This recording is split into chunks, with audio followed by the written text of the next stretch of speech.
एक बार की बात है, ब्रह्मा और भगवान विष्णु में विवाद हो गया। विवाद हुआ तो ब्रह्मा जी भगवान को उल्टा सीधा कहना आरंभ कर दिए, इसको नारायण को। उसी से भगवान शंकर प्रकट हो गए वहां पर। बोले क्या बात है भाई, काहे को इधर लड़ाई झगड़ा हो रहा है, विवाद काहे को हो रहा है। तभी बोले बाबा प्रकट होकर के महाराज देखा कि ब्रह्मा जी नारायण जी को तो कुछ भी बोल रहे हैं, जैसा पार वैसा बोल रहे हैं। बोले बाबा को बड़ा क्रोध आया, और क्रोध आया तो महाराज अपनी भ्रिकुटी को टेढ़ी करी, और भ्रिकुटी को टेढ़ी करी तो भ्रिकुटी को टेढ़ी करने मात्र से भगवान बोले बाबा के महाराज भ्रिकुटी से काल भैरव प्रकट हो गया। बोली काल भैरव भगवान की जय हो। काल भैरव प्रकट हुए। व्यास जी लिखते हैं कि काल प्रदाद से साक्षात काल रजस्तो भगवान। तब जानते भगवान शंकर ने कहा कि हे काल भैरव, तुम काल के जैसा दिखते हो और काल के सदृश दिखने के कारण तुम्हारा नाम काल भैरव होगा। ये साक्षात काल स्वरूप है भैरव। और बोले पाप भक्षणम इत्येव तव नाम भविष्यति, तुम पाप का भक्षण करोगे काल भैरव, इसी तुम्हारा नाम पाप भक्षण भी होगा। काल भैरव की जो पूजा करता है उसका समस्त पाप क्षय हो जाता है, पाप से मुक्ति हो जाती है। जो हम लोग रोज वेदी पूजा करते हैं तो क्षेत्रपाल नाम का एक वेदी है, उसी क्षेत्रपाल काल भैरव जी का पूजा होता है।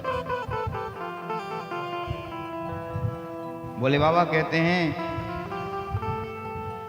कि तत्वते भविष्यति कालो अपि त्रस्त्वा काल भैरव। तुमको काल भी डरेगा, इस भय से काल भी डरता है।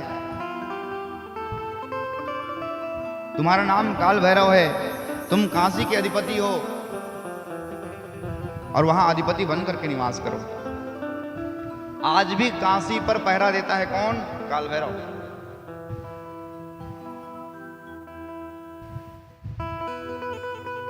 ये काशी का क्या है? अधिपति है, वहां का कोतवाल है।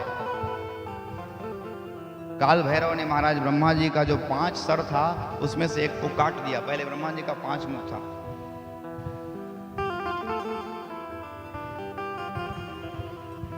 क्यों काटा? क्योंकि इसने झूठ बोला था, भगवान नारायण को उल्टा सीधा कहा था।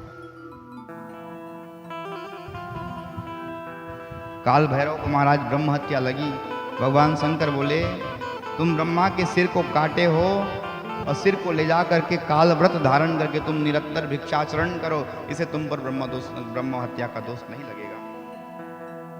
उसी समय भगवान शंकर है ब्रह्म हत्या नामक कन्या को प्रकट कर दिया और कहा क्या कहीं कि यावद् वाराणसीं दिव्यां पुरीमेषां गमिष्यति तात्वं भीषणं कालमनुग्नकक्षो गुरुणिम। यह कन्या तुम उग्र होकर के धारण करो और उग्र रूप धारण करके इसका पीछा करो। इसको वाराणसी पुरी में जाते ही तुम मुक्त हो जाओगी।